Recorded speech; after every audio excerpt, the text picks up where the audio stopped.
Bonjour et bienvenue dans ces conversations entre zèbres indépendants.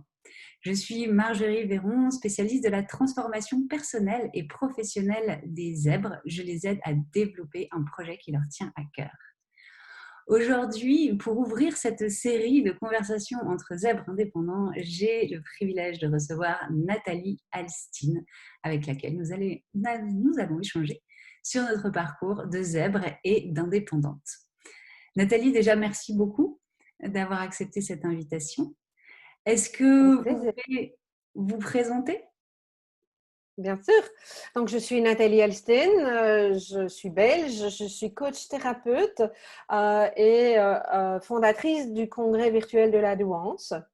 Je suis également auteure d'un livre qui s'appelle Les motifs talentueux, être soi autrement. Voilà, Super, pour la version merci. courte. Pour la version courte, passons à une version peut-être un peu plus édulcorée. Juste avant de lancer la vidéo, on se disait que le parcours de zèbre indépendant n'était pas forcément un parcours tout droit, lisse, qui était même parfois sinueux. Vous voulez nous partager un petit bout de chemin? Alors, un petit bout de chemin par lequel commencer. Que dire dans mon parcours professionnel, il y a quelque chose qui est loin d'être anodin, en fait. C'est quand j'avais 18 ans et donc que je terminais mes études secondaires, j'ai négocié deux choses avec mes parents, plus particulièrement avec mon père. C'est d'une part partir un an aux États-Unis parce que j'avais vraiment envie d'explorer le monde et en revenant, je voulais faire la psycho. Euh, C'était assez clair dans ma tête. Alors, partir aux États-Unis, c'est passé. Par contre, psycho, c'est vraiment quelque chose qui semblait compliqué pour mes parents, hein, et donc ça a été un non. Je pense que je pouvais faire à peu près n'importe quel métier, mais pas la psycho. Et c'est amusant parce que ce qui vraiment me parlait au niveau de la psycho, c'était toute la découverte de l'être humain, de son mode de fonctionnement, de ce qui était important pour lui, comprendre les gens. J'ai toujours aimé ça. Ça a toujours, je pense que ça fait partie de mes cellules et que ça fait partie ça en fait partie depuis très très longtemps. Et donc je suis partie tout à fait vers autre chose, quoique je suis partie vers la communication. La communication au niveau marketing, ça restait quand même de l'observation des personnes, sans que ce soit vraiment ce que j'aimais, l'échange dans l'intimité, etc. Et c'est quand même amusant qu'au bout d'un nombre d'années, j'y sois revenue, effectivement. Voilà. Donc, il y a vraiment eu un détour. Il y a eu une exploration qui a été très riche et qui me permet aujourd'hui de pouvoir m'appuyer sur mes différentes expériences professionnelles. Mais ça n'a pas été un chemin droit du tout, du tout, du tout. Voilà, si je peux déjà en partager un premier point. C'est justement ça qui fait la richesse aussi de nos parcours, c'est tous ces virages qu'on a connus, des virages parfois un peu forcés, mais qui viennent enrichir le parcours. Moi, j'ai commencé par explorer les lois de l'homme. J'étais avocate pendant une dizaine d'années, et puis tout ça a perdu beaucoup de sens pour moi en fil de chemin. Et du coup, je suis allée explorer les lois du vivant. Et voilà, l'anatomie, la physiologie, la psychologie aussi. Et puis après, ben, ça m'a permis de réunir les deux aussi, de mettre les lois de l'homme au service des lois du vivant, commencer par ce qui est vivant en nous, et puis après aller voir comment structurer tout ça avec les lois de l'homme. Donc sans ce parcours-là, on ne serait pas ce qu'on est aujourd'hui aussi. Tout à fait, tout à fait. Et puis je pense qu'il y a des morceaux de parcours qui ont du sens au moment où on y est. Euh, des choses que j'ai adoré faire pendant tout un bout de temps et qui aujourd'hui, je ne peux même plus imaginer faire certaines activités parce que ça ne me convient plus, ça n'est plus moi. Mais néanmoins, j'ai aimé, ça a eu du sens et j'ai bouclé cette boucle-là pour passer à autre chose. Et je pense que c'est loin d'être anodin parce que beaucoup de personnes alors qu'ils vont s'appeler multipotentiels. Parce que souvent, quand les gens arrivent vers moi, ils me disent je ne suis pas concernée par la zébritude, pardon, le haut potentiel, etc. Mais par contre, le multipotentiel peut parler parce que beaucoup de personnes me disent ben, moi, j'aime faire plusieurs choses à la fois, j'ai fait plusieurs métiers, on me dit que je me disperse, et ça a été mon cas. On m'a régulièrement dit mais quand est-ce que tu vas trouver ta voie? Et c'est super frustrant parce que j'ai souvent dit aussi que là où j'étais, au moment où j'y étais, très souvent, c'était le bon endroit, j'étais bien avec ça, même si je savais que j'allais peut-être travailler dans telle ou telle branche ou que j'allais faire telle ou telle chose pendant pas très longtemps. Je prends un exemple, pas celui que je mets habituellement en avant, mais il y a été une époque où je voulais partir au Québec pour suivre une formation. J'avais besoin d'argent. À cette époque-là, je terminais mon magasin de décoration cadeau parce que ça fait partie de ce que j'ai fait aussi. Et j'ai une cliente, en fait, qui vendait de la lingerie à domicile. Donc, enfin, c'était son entreprise. Donc, elle recrutait. Et donc, elle m'a proposé, elle m'a dit, mais est-ce que tu veux vendre de la lingerie à domicile? Enfin, moi, je n'avais jamais fait ça. Mais je me suis dit, pourquoi pas? Je trouvais ça amusant et j'ai adoré l'expérience. J'ai vraiment aimé cette expérience d'être en relation avec des femmes qui, quand vous leur faites essayer des sous-vêtements, c'est très intime. Et qui vous partagent des choses qu'elles ne vous partageraient pas à d'autres moments.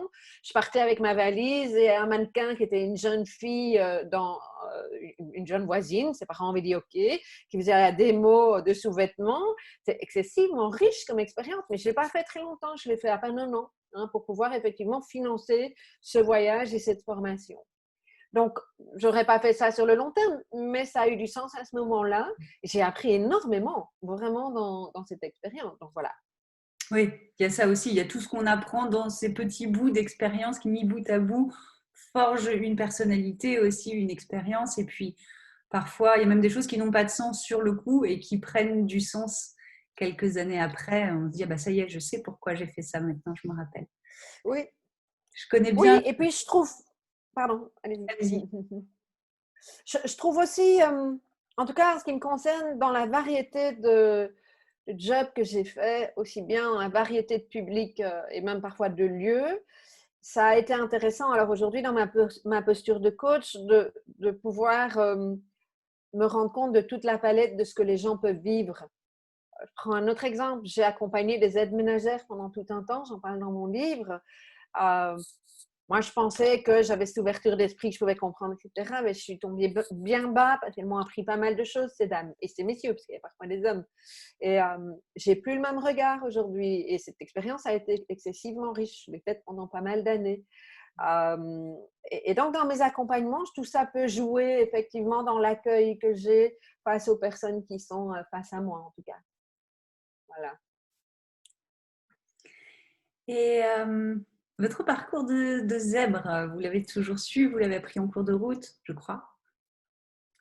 Alors, c'était un cours de route. Moi, je n'ai pas toujours su. J'ai 54 ans, j'en avais 45, donc ça fait 9 ans quand j'ai découvert cette grille de lecture, comme j'aime me dire. Ce n'est pas du tout quelque chose auquel je m'attendais.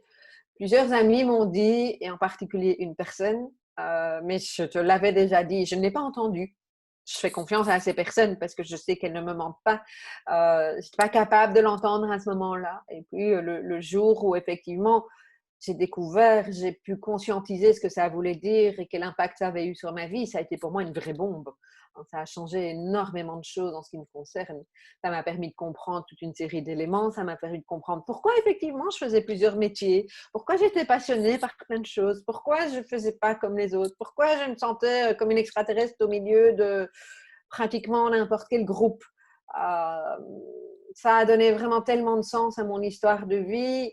Ça a été, je dis souvent, la pièce centrale pour moi dans les rouages.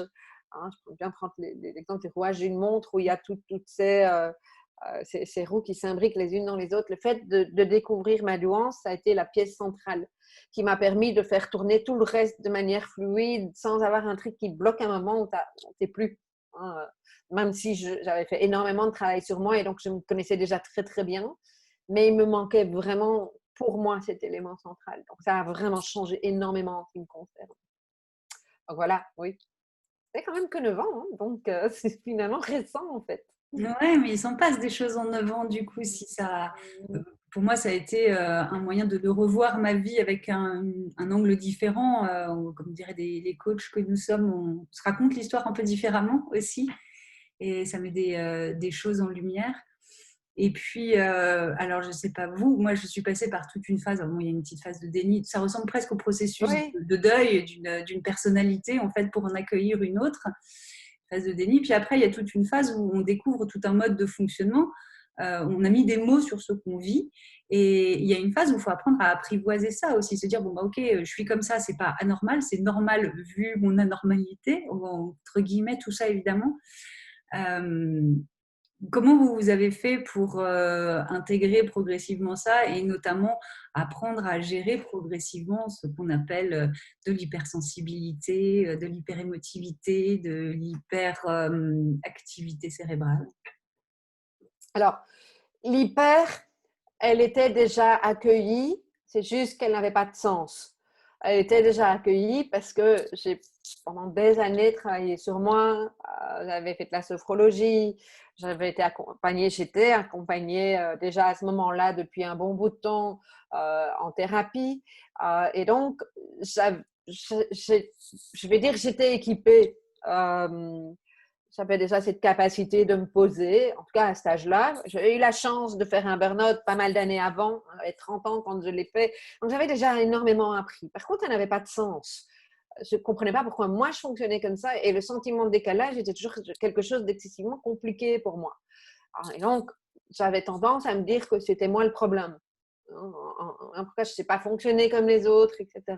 Entre autres parce que je viens d'une famille où on fait les choses bien comme il faut. Okay, et donc, je n'avais pas été habituée à fonctionner dans… C'est pas que je n'étais pas autorisée, mais il n'y avait pas quelque chose qui était verbalisé dans le fait d'être soi de manière différente. Okay, et donc, le fait de mettre ces mots-là, ça a vraiment donné un éclairage tout à fait nouveau, tout à fait particulier, y compris à ce fameux potentiel auquel je ne croyais pas. Moi, le retour que j'ai eu pendant mes études secondaires, c'était « tu n'es pas assez intelligente pour faire l'université ». Je l'ai entendu comme ça. Je ne sais pas si c'est comme ça qu'on me l'a dit, mais c'est comme ça que je l'ai entendu, et en particulier d'un prof. D'accord ?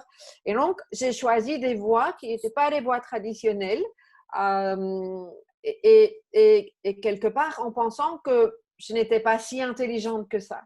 Alors, même si je ne pense pas que ce soit une question d'intelligence, mais en tout cas pas uniquement, ça c'est le côté stéréotype qu'on a du haut potentiel, mais je n'avais pas conscience aussi de ma rapidité d'esprit, rapidité de faire des liens, etc. Et donc je pensais que si moi je fonctionnais comme ça, il n'y avait pas de raison que les autres ne fonctionnent pas comme ça.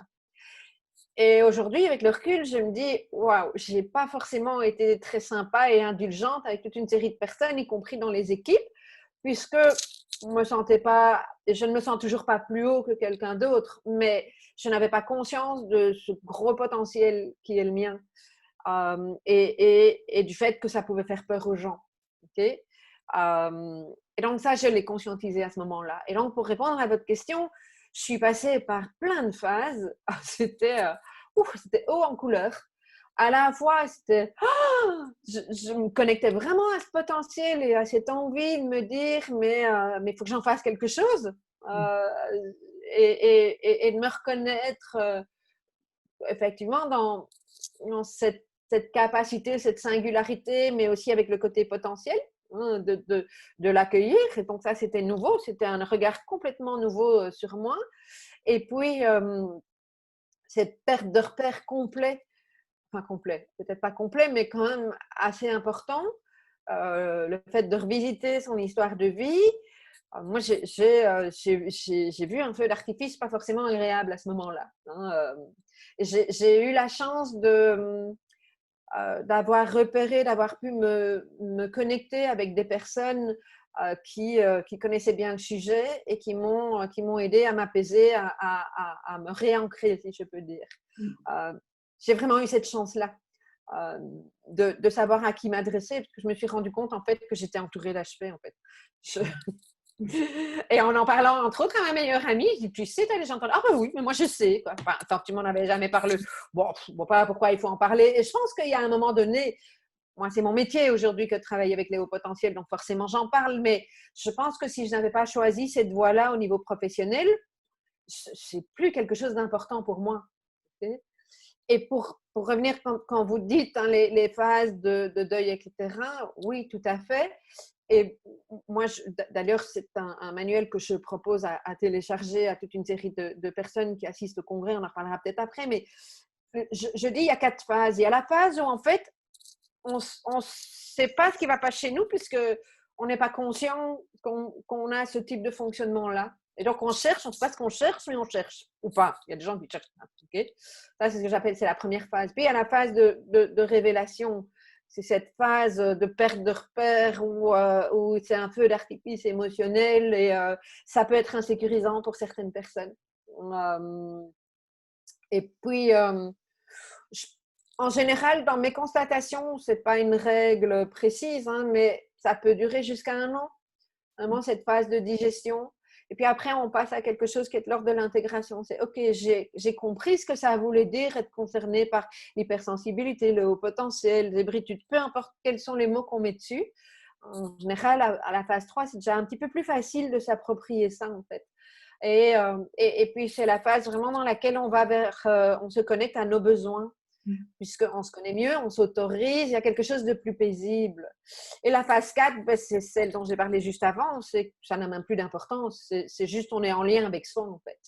Donc, voilà, très, très rapidement, mais je pense qu'il y a vraiment quelque chose de cet ordre-là. Et dans les personnes qui nous écoutent, je trouve que c'est vraiment important de pouvoir accueillir le fait que il y ait besoin de ce temps d'intégration. Je ne sais pas comment c'était pour vous et combien de temps, depuis quand vous le savez, mais peut-être que vous vous reconnaissez là-dedans. Je ne sais pas si vous avez envie d'en parler, de témoigner à ce niveau-là. Ouais, je reconnais bien les phases que vous partagez pour les avoir traversées. Moi, ça fait 5 ans que je sais. Et effectivement, il y a toute une phase déjà qui est presque un peu du déni, mais pas moi, parce que bon, j'en ai parlé un peu à mes parents. Ma mère me dit oui, si, quand tu étais petite, on t'a fait passer des tests, mais non, tu n'étais pas super douée. Voilà. Et j'ai jamais retrouvé ces tests d'ailleurs, donc je ne sais pas quels étaient leurs résultats à l'époque. Et puis voilà, après, il y a d'autres choses qui confirment. Et toute cette phase, il y a eu une phase pour moi qui était quasiment une crise identitaire, de reconstruction. En fait, si je ne suis pas tout ce que j'ai pensé que j'étais jusqu'à présent, trop, pas assez extraterrestre, tout ça, mais qu'en fait, je fais partie d'un pourcentage de la population qui vit ça, mais alors qui je suis? Et Oui. cette phase de reconstruction, c'est ça qui pour moi a été un peu douloureux, qui a été une phase d'exploration avec des grands hauts et des grands bas très zèbres. Et puis, c'est vrai qu'après, il y a un moment où il y a un temps d'intégration où, ok, ben, la question du haut potentiel n'est plus une question. Je suis qui je suis en train de reconstruire ça. Et c'est vrai que si ce n'était pas mon activité, j'en parlerais pratiquement pas. Et d'ailleurs, pour moi, dans le cadre de mes accompagnements, on en parle un peu parce que pour moi, il y a quand même une spécificité neurobiologique qui nécessite un peu une attention particulière parce qu'un entretien quotidien, vous aimiez bien l'image de l'horlogerie, moi aussi, je considère qu'on a une horlogerie ultra perfectionnée dans le cerveau et qu'elle mérite donc un soin à la hauteur de sa qualité. Donc ça, pour moi, c'est important, prendre soin de son système nerveux, savoir le gérer, le réguler au quotidien. Mais au-delà de ça, l'étiquette du haut potentiel, une fois qu'elle a été collée et assimilée, voilà, elle est décollée et on s'en détache complètement. Mais c'est intéressant parce qu'une de nos oratrices au congrès de Wans va parler de ça justement, de ce côté besoin de s'associer à une forme d'étiquette, de pouvoir s'identifier à quelque chose et en même temps cette étiquette qu'on ne veut pas porter parce qu'on n'a pas envie de rentrer dans des cases. Mais néanmoins, cette case-là, même si elle ne dure pas, elle est importante dans un premier temps parce que ça permet effectivement, c'est pour ça que moi j'appelle ça une grille de lecture. Je trouve ça moins enfermant. Hein. Une grille de lecture, ben voilà, c'est pas qu'on a le mode d'emploi, mais au moins on se reconnaît enfin dans quelque chose. Et ça, c'est vraiment important, je pense. Voilà. C'est vrai, c'est vrai. Extraterrestre, ET, émotif talentueux, j'imagine que tout ça n'est pas par hasard. C'est Non, votre... c'est pas. c'est votre activité en tant qu'indépendante aujourd'hui. Vous avez toujours été Ouais. indépendante à votre compte? Alors, je n'ai pas toujours été indépendante, mais je le suis quand même depuis l'âge de 30 ans, donc c'est loin d'être récent, puisque, alors, je réfléchis moi-même parce que, donc en fait, quand j'ai terminé mes études, j'ai commencé à travailler, ben, j'avais 23 ans, oui, c'est ça, ok, comme vendeuse, et puis après au marketing, et j'ai eu la chance je mesure aujourd'hui de travailler avec un patron concerné lui-même par le haut potentiel. C'est un des premiers à qui j'ai pensé quand j'ai découvert ma propre douance. Et un gars qui avait bien compris qu'il fallait me motiver au challenge et varier les sujets. Et donc, j'ai travaillé dans la filiale d'une grande entreprise, mais qui elle-même était une petite boîte de 20 personnes. Et en fait, en 7 ans, j'ai fait le tour de toute la boîte. Toujours avec ma posture marketing, mais il m'a envoyé dans les magasins de l'enseigne, il m'a envoyé au service commercial, il m'a envoyé chez les magasiniers, j'ai travaillé avec les étalagistes et donc vraiment génial de pouvoir comprendre comment fonctionnait une boîte. Et je suis partie quand je me suis ennuyée en fait. Donc il a quand même réussi à me tenir 7 ans. Mais c'était vraiment très très chouette de travailler avec lui, d'avoir cet échange. Voilà. Et en fait, quand il m'a engagée à 23 ans, il m'a demandé, je me rappelle encore de ça, mais quelles sont vos perspectives de carrière? Qu'est-ce que vous voulez mener comme carrière? Et moi, carrière, c'était pas le truc qui me parlait. J'ai toujours eu envie d'être bien là où j'étais.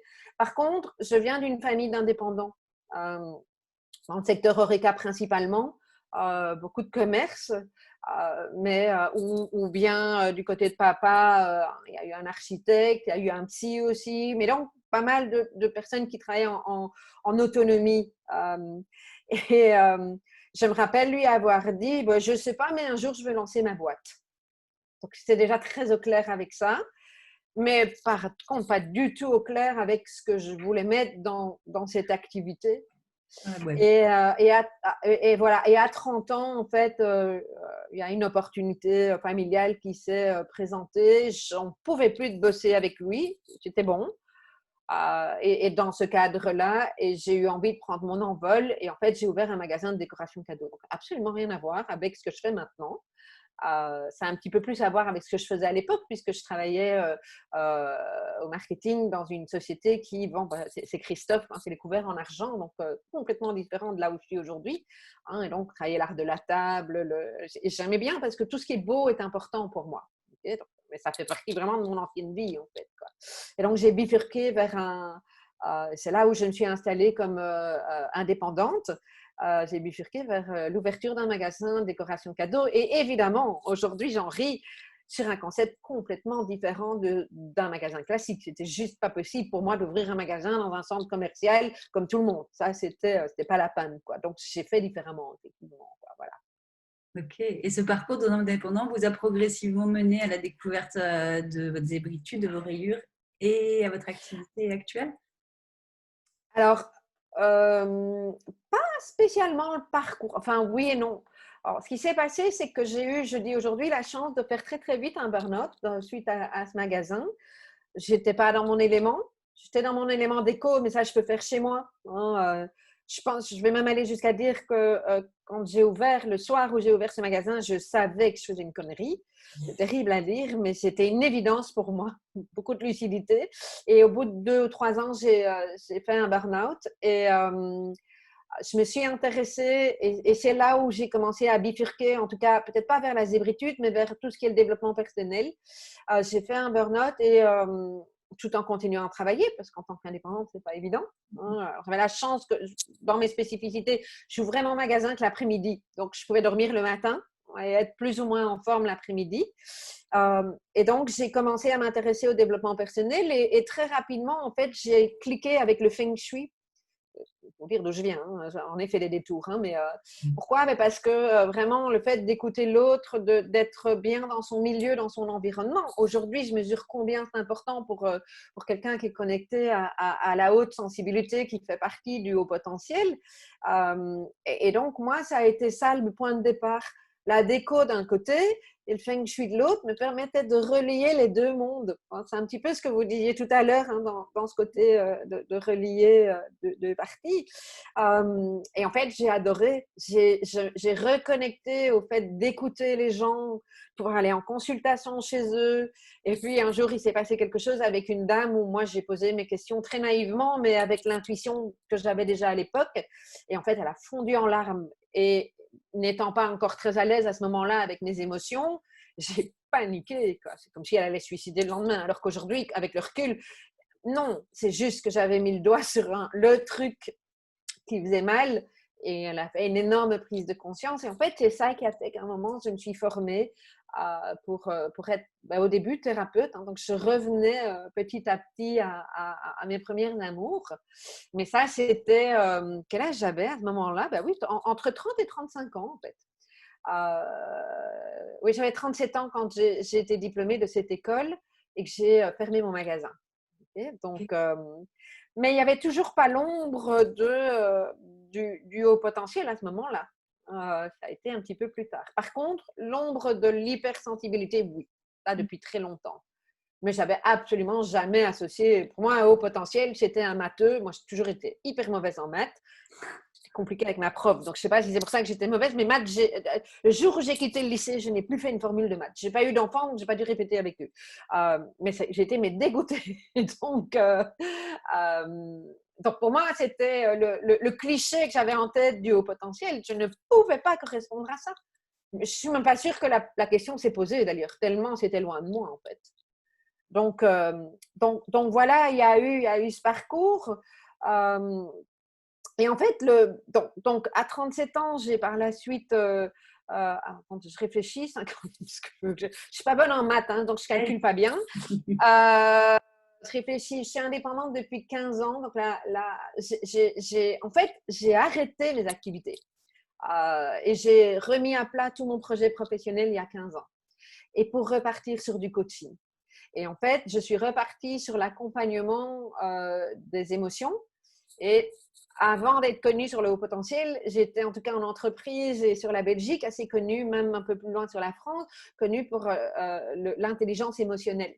Enfin, en tout cas, pour donner cours sur l'intelligence émotionnelle. C'est vraiment ça qui me passionnait. Et c'est amusant avec le recul aujourd'hui, je me rends compte combien ça a du sens, effectivement, par rapport à la grille de lecture au potentiel. Et donc voilà, ça a été ce chemin-là. Et qu'est-ce qui m'a fait cliquer sur le haut potentiel? Il y a eu deux choses, synchronicité, je ne crois pas au hasard, mais il y a eu à la fois mon beau-fils, gamin, enfin c'est un adulte aujourd'hui, mais super intelligent. Et quand il venait une fois tous les 15 jours chez nous, le week-end, et que son père perdait patience pour le faire étudier, et moi je faisais des mains, il m'appelait des trucs. Et en fait, je dis, mais c'est super facile d'étudier avec lui. Même des cours d'histoire que je déteste, mais je détestais ça. J'ai aussi été dégoûtée à l'école, mais c'est super facile, il est intelligent. Et donc, j'ai commencé à me renseigner. Et en parallèle, il s'est passé un truc un jour dans un cours, formation de formateur, où je me suis sentie super mal par rapport de nouveau au sentiment de décalage avec mes pairs, avec des coachs, avec un formateur qui est vraiment quelqu'un en qui j'ai confiance, qui me connaît bien. Et peu importe, je ne vais pas expliquer tous les exercices, mais là où j'étais, chaque fois, je dis, ça y est, c'est encore différent. C'était un moment où je n'étais pas bien dans ma vie, où je me sentais excessivement isolée, seule. C'est d'ailleurs pour ça que je refaisais une formation de formatrice, quoi. Et quand je suis, donc les deux ensemble, quand je suis sortie de cette formation, j'en ai discuté à l'époque avec Céline. Céline, c'est ma partenaire du premier et du deuxième congrès de Douance, qui à l'époque était mon assistante. Et elle me dit, comment c'était ta formation? J'écoute, c'était compliqué, t'es mal, et je lui explique. Il me dit, mais enfin, ça, c'est ton haut potentiel. Et c'est à ce moment que je l'ai entendu. Mon quoi? Mon haut potentiel. Je dis, arrête avec tes trucs, toi. Écoute, est-ce que je peux quand même te proposer quelque chose? Alors, vraiment quelqu'un avec qui je suis en entière confiance. Je dis, bon, allez, ok, c'est parce que c'est toi. Et elle me dit, elle me donne un questionnaire et elle me lit 22 questions. Je m'en rappelle vraiment, c'est très émouvant. Elle me lit 22 questions. Et sur les 22 questions, c'était tout à fait positif, les réponses à 21 d'entre elles. Et elle me dit, voilà, je ne vois pas très bien ce que je pourrais te dire plus, à part commencer à lire. Et une de mes clientes, quelques mois ou années avant, m'avait parlé du livre Je pense trop de Christelle Coty-Collin. Elle m'avait dit, tu ne connais pas? Non, mais le titre m'avait parlé. Et elle avait souri en me disant, tu devrais le lire. Et en fait, il était dans ma bibliothèque. Et donc, suite à cet échange, je n'ai pas travaillé ce jour-là, j'ai lu ce bouquin, quoi. Et je ressens encore de l'émotion 9 ans après, tellement je me suis reconnue dans ce qui était dit. Oh, Et donc voilà d'où ça a démarré le fait de repérer le haut potentiel. Et pour revenir à émotif talentueux, comme ça je boucle la boucle, mon beau-fils justement et moi, quand on se disait bonjour comme E.T.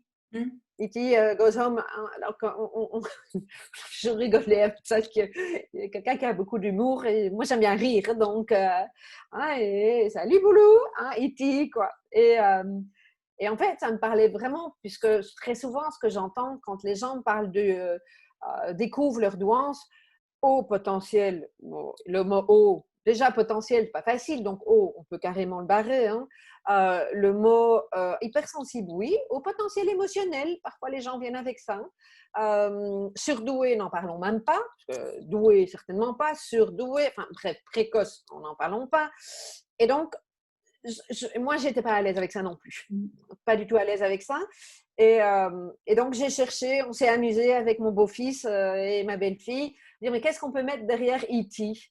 Émotif est venu tout de suite. Alors, le T, talentueux, on est passé par différentes choses. À un moment donné, il avait proposé tortueux. Je lui ai dit, vous torturez. Je lui ai dit, écoute, ça, c'est quand même pas très beau. Mais en même temps, je comprends pourquoi il l'avait amené, quoi. Donc, en fait, c'est parti de là, émotif, talentueux, et qui aujourd'hui est mon activité. Hein, je travaille, c'est le nom de ma marque, en fait, émotif, talentueux, parce que pour moi, ça représente une posture qui n'est pas haute et une posture dans laquelle beaucoup de personnes m'ont partagé le fait qu'elles se retrouvaient effectivement à la fois dans le côté émotif et talentueux, peut-être pas encore développé, mais il n'y a pas quelque chose qui est dans cette posture qui dit non, ça ne peut pas être moi en fait. Et extraterrestre parle à beaucoup de personnes évidemment. Donc voilà, histoire. Tout ça a donné un livre, Nathalie, non? Oui, oui. Alors moi en fait, quand j'ai découvert mon haut potentiel, j'ai lu tous les livres qu'il y avait à l'époque, il y en avait nettement moins qu'aujourd'hui. Donc, ça m'a pris une ou deux semaines. J'ai vraiment raflé tous les rayons. Et ce avec quoi je suis restée, c'est OK, mais qu'est-ce que je fais avec ça maintenant? C'est quoi la solution? Okay? Même en ayant bossé sur moi, il y a quelque chose qui me dérangeait. En certains livres plus axés là-dessus, mais d'autres où je me rappelle avoir demandé à mon collègue coach spécialisé dans le haut potentiel, mais est-ce que c'est normal d'aller bien? Parce que j'étais très sensible, mais je n'allais pas mal. J'étais déjà consciente qu'on peut avoir des phases plus faciles que d'autres. Okay? Et donc, je me suis dit, un jour, je vais écrire ce livre. Mais je ne voulais pas me lancer dans l'aventure, ça fait partie de ma manière de fonctionner. Je voulais d'abord avoir du recul et continuer à accompagner les personnes qui effectivement sont concernées par ce fameux, cette douance, cette hypersensibilité, pour pouvoir me faire mon expérience et transmettre quelque chose. En fait, j'ai écrit le bouquin que j'aurais voulu avoir moi, hein, qui s'appelle Émotif, talentueux, être soi autrement. Oups, 6 étapes pardon, pour vivre pleinement son haut potentiel. Il est sorti il y a à peu près un an, en septembre 2019. Et donc, c'est ça. C'est un livre dans lequel je mets plein d'exercices, je mets des témoignages, je mets des concepts, je l'ai structuré de façon à ce que les personnes qui n'aiment pas lire beaucoup puissent prendre des chapitres. J'ai pensé à mon beau-fils parce que lui, il n'a jamais lu en entier, mais il me dit, mais je prends quand même tes débuts et tes fins, comme il dit. Hein, mes débuts, mes fins, c'est les résumés, c'est en bref, en résumé, les témoignages. Il me dit déjà ça m'aide. Donc voilà, le livre est né de ça et le congrès douance aussi d'ailleurs. Qui a été lancé avant le livre. Oui, on est à la 5e édition là. Oui, 5e édition, ah oui. Aussi de l'émotion de réaliser tout le chemin parcouru. Je savais pourquoi je le faisais, mais je ne savais pas du tout ce que je faisais parce que je ne me rendais pas compte de ce que ça représentait. Mais bon, voilà, j'ai appris et contente de m'être lancée là-dedans. En fait, c'est parti du constat que j'avais besoin d'échanger. Et j'avais besoin d'être connectée à une communauté qui se posait les questions au démarrage comme moi. Et en fait, ce qui s'est passé, c'est que toujours ce fameux collègue m'avait donné la liste de tous les forums. À l'époque, il y avait plus de forums que de groupes Facebook. Il y en avait aussi. Et là où moi, j'ai été mais sonnée, c'est vraiment le mot, c'est de voir combien il y avait de victimisation dans le fait de parler du haut potentiel et c'est à cause de mon potentiel et je ne peux pas bien aller, c'est un fardeau. Et ça m'a profondément agacée. Donc, soyons bien clairs que je ne dis pas que ça ne peut pas être difficile. Je suis passée par plein de phases pour savoir que ça peut l'être. Mais je ne trouve pas OK de faire tout reposer sur le haut potentiel et d'en faire une excuse ou de l'hypersensibilité, d'en faire une excuse parce qu'on ne peut pas aller mieux comme ça. Et donc, j'ai eu besoin de venir avec quelque chose de beaucoup plus positif, constructif, de sortir de ce côté douloureux qu'on retrouve quand même assez bien en Europe, moins aux États-Unis, puisque comme j'ai vécu 1 an aux États-Unis, mon père m'a laissé partir à 18 ans, je l'ai dit tout à l'heure, je suis très très vite connectée avec eux et ce qu'ils faisaient, hein, et quand même un état d'esprit relativement différent. Et je me suis aussi dit, mais pourquoi est-ce qu'il n'y aurait que les hauts potentiels spécialisés dans les hauts potentiels qui peuvent aider les hauts potentiels? Ça n'avait pas de sens pour moi. Je trouvais que c'était une image beaucoup trop carrée et réduite. Une fois de plus, ça ne veut pas dire que je critique ou que je remets en cause ce que les spécialistes de haut potentiel disent, hein, loin de là, et c'est fabuleux tout ce que toute cette série de personnes disent, mais j'ai eu envie, c'est pour ça que le congrès s'appelle Congrès Douance, regard pluriel sur le haut potentiel. Regard pluriel, ça veut dire quoi? C'est que j'avais vraiment envie d'amener des gens qui n'avaient pas forcément un lien avec le haut potentiel en termes professionnels, mais qui par contre, alors tout le monde sait toujours quand il arrive dans mon congrès ce que c'est que le haut potentiel parce qu'il est concerné, parce qu'il a pris le temps de la recherche, parce que moi je fais le lien avec la personne, voilà, quand même savoir de quoi on parle, mais je trouvais très intéressant de croiser ces fameux regards et de venir avec une panoplie de choses pour aider les gens. Et en fait, c'est vraiment parti d'un besoin que moi j'aurais eu à l'époque où j'ai découvert ma douance. Qu'est-ce que j'aurais bien aimé avoir? Eh ben, un congrès et un bouquin. Donc, j'ai créé un congrès et un bouquin. Parce que ça m'a amusé, en fait. Donc, voilà. Mais voilà d'où ça vient, en fait, cette idée. Ok, donc 5e congrès de la douance qui commence le 8 octobre 2020. Oui, le 8 octobre. Donc là, en 5e version en 2020, commence le 8 octobre. Alors, cette année, avec une édition spéciale 5e anniversaire un peu plus longue, puisque d'habitude, on a 12 orateurs. Cette année, on en a 16. Chaque fois avec une soirée de clôture, 2 interventions par jour, en direct, avec possibilité de poser des questions en direct par chat à l'orateur qui sera là en ligne, et puis rediffusion pendant 24 heures. Donc, si les personnes qui nous écoutent n'ont pas le temps de venir, elles peuvent revenir, elles peuvent regarder pendant 24 heures les interventions avec plein de sujets complètement différents. Chaque année, on revient avec des nouveaux sujets. Aussi bien des sujets qui abordent les personnes qui viennent de découvrir leur haut potentiel et aussi des sujets un petit peu plus pointus qui vont intéresser aussi bien les accompagnants, quand même pas mal de coachs, de psy, même de médecins qui viennent et qui disent mais moi chaque année j'apprends des nouvelles choses. Des personnes qui viennent de découvrir il y a 2 semaines qu'ils étaient concernés, il y a 6 mois, il y a 1 an, un peu dans toutes les phases, hein. Phase 2 et 3. Quand on est dans la phase 4, par rapport à ce que je disais tout à l'heure, phase 1, on ne sait pas, donc on n'est pas là. La phase 2 et 3, on a beaucoup de personnes qui font 2 années de suite. Phase 4, oui, quand on est accompagnant, mais plus pour soi en fait. Donc voilà le congrès. Donc oui, il démarre le 8 octobre jusqu'au 17. Le 8 octobre, c'est un congrès exclusivement en ligne, c'est un congrès virtuel de la douance. Oui. Oui. Comment on fait pour y participer? C'est gratuit, c'est payant, il faut s'inscrire? C'est gratuit. Alors, c'est effectivement en ligne. Aujourd'hui, je me dis, c'est une bonne idée il y a 5 ans de tout faire en ligne pour que ça puisse fonctionner mondialement. Donc, en fait, il suffit de s'inscrire, hein, www.congrès-douance.com. Vous vous inscrivez en laissant votre nom, votre adresse email.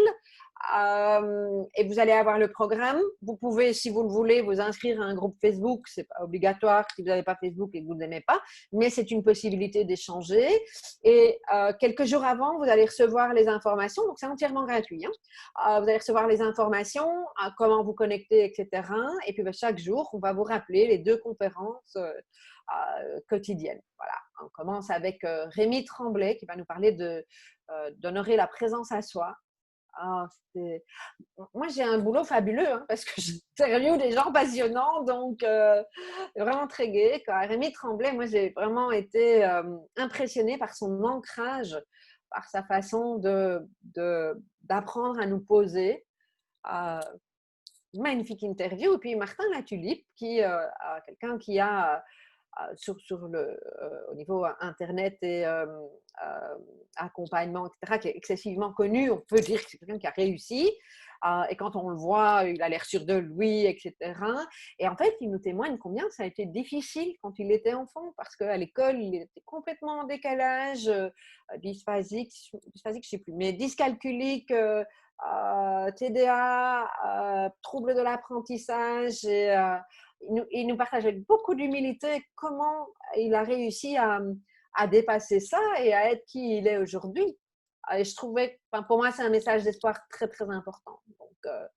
Donc voilà, et puis après, voilà, je vous ai dit les deux premiers, il y en a des tas d'autres. Il y a Isabelle Padovani, il y a Fabrice Michaud qui est connu dans le milieu. On a une séquence plus créative avec Isabelle Barry, on a Caroline Gauthier. Enfin voilà, on a vraiment plein de belles personnes cette année à nouveau. Voilà. Une très belle affiche, ouais. Et retour d'expérience très personnelle.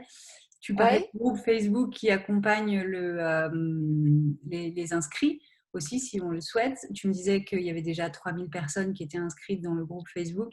Et c'est très enrichissant parce que moi, je l'ai vécu personnellement et j'ai discuté avec pas mal de zèbres qui vivent ça aussi, cet isolement social dans lequel on peut se retrouver parfois, faute d'être entouré de congénères ou en tout cas de le savoir, de trouver le niveau d'échange qui nous convient. Et voilà, Internet, ça permet ça aussi aujourd'hui, d'échanger oui, avec des gens qui sont partout, en France et même partout dans le monde, puisque ton congrès, c'est vraiment un congrès mondial. oui. Et donc voilà, sachez qu'il y a déjà toute cette communauté qui est là et qui échange sur plein de sujets. Le congrès n'a même pas commencé, il y a déjà beaucoup d'échanges, donc j'imagine Oui, que oui, après, ça oui. va avancer. Et c'est ça qui est chouette, ce que les gens me disent, moi ça me touche toujours. Euh, c'est, mince, je vois des gens qui se présentent et j'ai l'impression que je lis mon histoire. Et donc, je suis donc pas tout seul ou toute seule. Ça, c'est effectivement fabuleux, ça rejoint ce que vous venez de dire. C'est magnifique de voir ça. Je suis donc pas folle ou fou. Et puis, l'échange, est-ce que tu as des pistes? Et il y a des encouragements. Il y a vraiment quelque chose de très, très beau. Chaque année, moi, je sors de ce congrès nourrie par le fait d'avoir observé ce qui se passe entre les gens et nourrie par les témoignages aussi. Euh, voilà, ça donne tellement de sens en fait. Oui, la question du sens est fondamentale. Merci Ouais, vraiment, Nathalie. vraiment. J'ai une dernière Merci. question pour vous. Euh, cette conversation entre zèbres indépendants a notamment pour but de rassurer les personnes en fonction des différentes phases dans lesquelles elles se trouvent et les encourager à passer à l'action, à oser y aller, devenir indépendants ou continuer, persévérer si elles le sont déjà. Est-ce que vous auriez un conseil à donner à quelqu'un qui voudrait ou qui serait sur le point d'exercer une activité similaire à la vôtre, coach, auteur, conférencière, organisatrice de forums? Alors, moi, en tout cas, dans mon expérience, j'estime que j'ai deux expériences indépendantes, hein, le magasin, puis après j'ai fermé, et puis je me suis relancée après. Ce que je n'ai pas fait et ce à quoi je suis vigilante aujourd'hui, c'est de m'entourer, de ne pas rester seule. Parce que j'ai eu tendance, et c'était probablement en lien avec mon manque d'estime de moi à l'époque, j'ai eu tendance à me dire non, je vais pouvoir prouver que je vais le faire tout seul.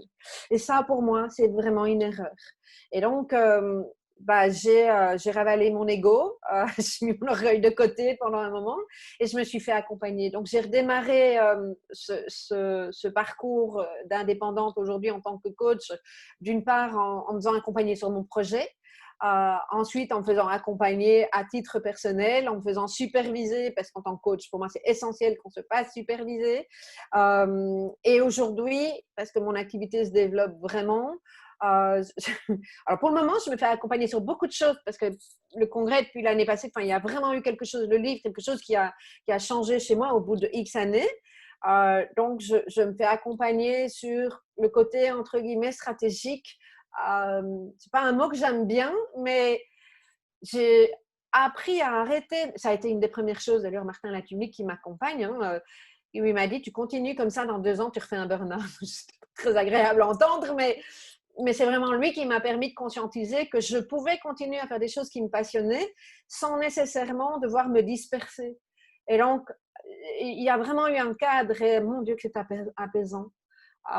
Et à ça, et puis récemment, je me suis fait accompagner par quelqu'un au niveau finance. Pas du tout, je mettais les pieds. Enfin, pour moi, les sous, c'est pas très important. Sauf que quand on grandit, qu'on a une équipe, etc., ça peut être paniquant. Et donc là, maintenant, j'ai un truc très carré. Je remplis mes chiffres, machin. En plus, les maths, c'est pas mon truc, j'ai déjà dit. Donc voilà, je fais. C'est sécurisant pour moi, en tout cas. Et me fais actuellement accompagner aussi pour structurer mon équipe parce que ça va trop vite. Je ne sais plus tout faire. Et puis, j'apprends à déléguer aussi, à encourager. Parce que parfois, ça ne va pas assez vite, etc. Donc, vraiment, le message clé alentour de ça, c'est faites-vous accompagner par des personnes qui sont vraiment des experts dans ce dont vous avez besoin. Et peut-être pas tout à la fois. Moi, je vous parle de tout ça, mais ça n'a pas été tout en même temps, évidemment. Quoi. Oui, c'est étape par étape. Parce que pour moi, ça fait la différence, vraiment. Quoi. Voilà.